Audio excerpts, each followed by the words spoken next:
মৰমৰ বন্ধু বান্ধৱীসকল, আজি আপোনালোকৰ কাৰণে লৈ আহিছোঁ কিছুমান ADRE 2.0 অসমীয়া জিকে মুক টেষ্টৰ ভাৰতৰ উপৰাষ্ট্ৰপতিসকলৰ কাৰ্যকালৰ কিছুমান এছামিজ জিকে আপোনালোকক দিম। আপোনালোকে সম্পূৰ্ণ ভিডিঅ'টো চাব আৰু ভিডিঅ'টো ভাল লাগি থাকিলে চেনেলটো ছাবস্ক্ৰাইব কৰিব আৰু ভিডিঅ'টো লাইক কৰি দিব। এতিয়া আপোনালোকে চাব কুৱেশ্যন কেইটা। প্ৰশ্ন 1, ডক্টৰ সৰ্বপল্লী ৰাধাকৃষ্ণৰ কাৰ্যকাল কিমান বছৰ আছিল? অপশ্যন এ 11 বছৰ, অপশ্যন বি 12 বছৰ, অপশ্যন চি 13 বছৰ, অপশ্যন ডি 10 বছৰ। শুদ্ধ আনসাৰটো হ'ব অপশ্যন ডি 10 বছৰ। কিষণ পিছৰটো চাব। জাকিৰ হুছেইনৰ কাৰ্যকাল কিমান বছৰ আছিল? অপশ্যন এ 13 বছৰ, অপশ্যন বি 14 বছৰ, অপশ্যন চি 15 বছৰ, অপশ্যন ডি 5 বছৰ। শুদ্ধ আনসাৰটো হ'ব 5 বছৰ, অপশ্যন ডি। পিছৰ কিষণটো চাব। কিষণ 3, বৰাহগিৰি বেংটকগিৰিৰ কাৰ্যকাল কিমান বছৰ আছিল? অপশ্যন এ 7 বছৰ, অপশ্যন বি 8 বছৰ, অপশ্যন চি 9 বছৰ, অপশ্যন ডি 2 বছৰ। শুদ্ধ আনসাৰটো হ'ব 2 বছৰ। পিছৰ কিষণটো চাব। কিষণ 4, GS পাঠকৰ কাৰ্যকাল কিমান বছৰ আছিল? অপশ্যন এ 5 বছৰ, অপশ্যন বি 6 বছৰ, অপশ্যন চি 7 বছৰ, অপশ্যন ডি 10 বছৰ। শুদ্ধ আনসাৰটো হ'ব 5 বছৰ, অপশ্যন এটো শুদ্ধ আনসাৰ। পিছৰ কিষণ। BD জাতিৰ কাৰ্যকাল কিমান বছৰ আছিল? অপশ্যন এ 12 বছৰ, অপশ্যন বি 14 বছৰ, অপশ্যন চি 6 বছৰ, অপশ্যন ডি 5 বছৰ। শুদ্ধ আনসাৰটো হ'ব 5 বছৰ, অপশ্যন ডি।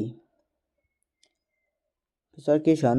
মুহাম্মদ হেদায়াতুল্লাহৰ কাৰ্যকাল কিমান বছৰ আছিল? অপশ্যন এ 11 বছৰ, অপশ্যন বি 16 বছৰ, অপশ্যন চি 15 বছৰ, অপশ্যন ডি 5 বছৰ। শুদ্ধ আনসাৰটো হ'ব অপশ্যন ডি 5 বছৰ। পিছৰ কিষণটো চাব। কিষণ। ৰামস্বামী বেংকটৰমনৰ কাৰ্যকাল কিমান আছিল? অপশ্যন এ 2 বছৰ, অপশ্যন বি 4 বছৰ, অপশ্যন চি 5 বছৰ, অপশ্যন ডি 3 বছৰ। শুদ্ধ আনসাৰটো হ'ব অপশ্যন ডি 3 বছৰ। পিছৰ কিষণ।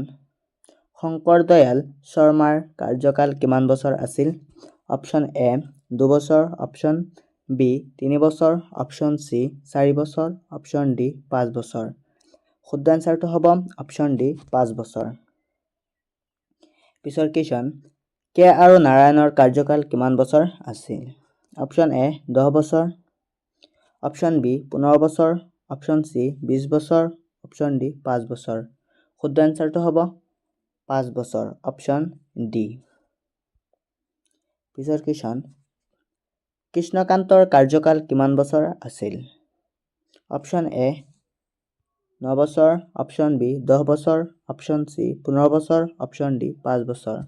শুদ্ধ আনসাৰটো হ'ব 5 বছৰ, অপশ্যন ডি।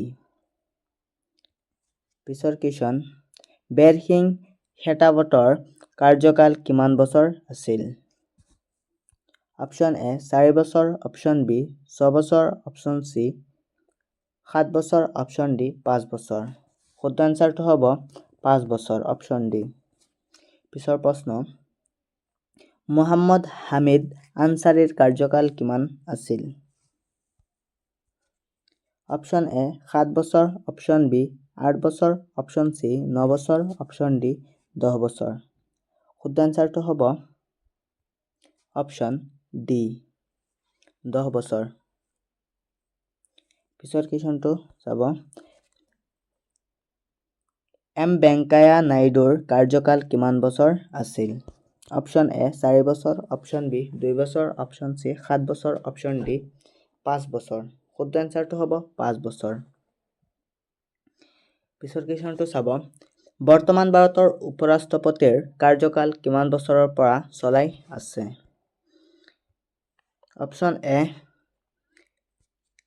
2021 পৰা বৰ্তমানলৈকে, 2022 পৰা বৰ্তমানলৈকে, অপশ্যন চি 2020 পৰা বৰ্তমানলৈকে, অপশ্যন ডি 2019ৰ পৰা বৰ্তমানলৈকে শুদ্ধ আনচাৰটো হ'ব অপশ্যন বি 2022ৰ পৰা বৰ্তমানলৈকে নামটো হ'ব জগদীপ ধনখড় এইখিনি আছিল আজিৰ ভিডিঅ'টোত দিবলগীয়া আপোনালোকক কিছুমান এছামিজ জিকে কুৱেশ্যন এনসাৰ আপোনালোকৰ ভিডিঅ'টো ভাল লাগি থাকিলে চেনেলটো সাবস্ক্ৰাইব কৰিব আৰু ভিডিঅ'টো লাইক কৰি দিব